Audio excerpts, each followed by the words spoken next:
Shell's 2022 PSPs have arrived at Fidelity. Let's break down what to expect.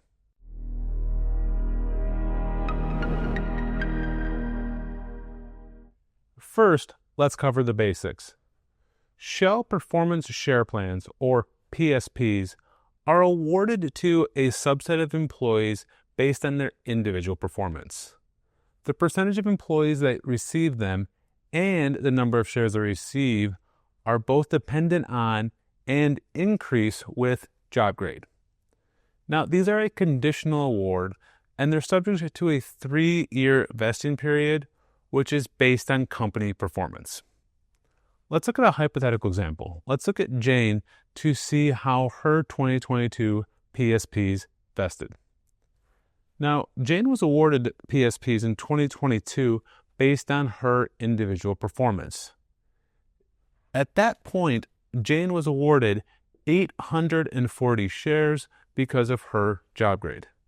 Now, if we fast forward 3 years to March of this year, those shares have vested, and they vested at a phenomenal 146% vesting factor, meaning that Jane has 1,226 shares vesting.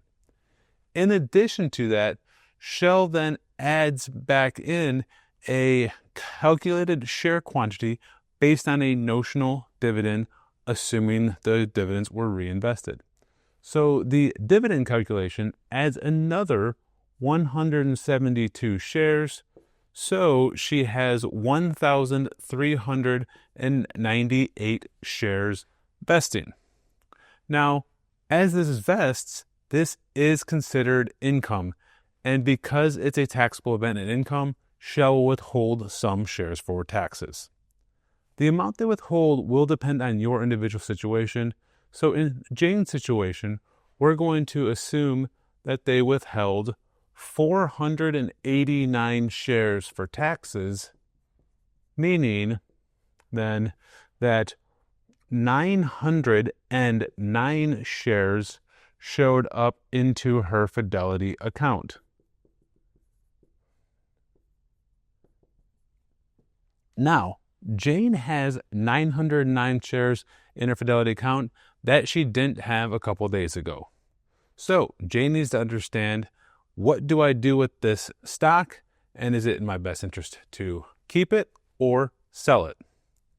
Now, when we look at the tax aspect of it, when vesting, this is a taxable event. So if we assume that the price is $67 or so today, she really only has an unrealized gain of about $1 a share. So taxes are not a big consideration. Instead, she should ask herself, if I didn't already have $61,000 in Shell stock, and instead I had that sitting in cash, would I go out and buy $61,000 in Shell stock?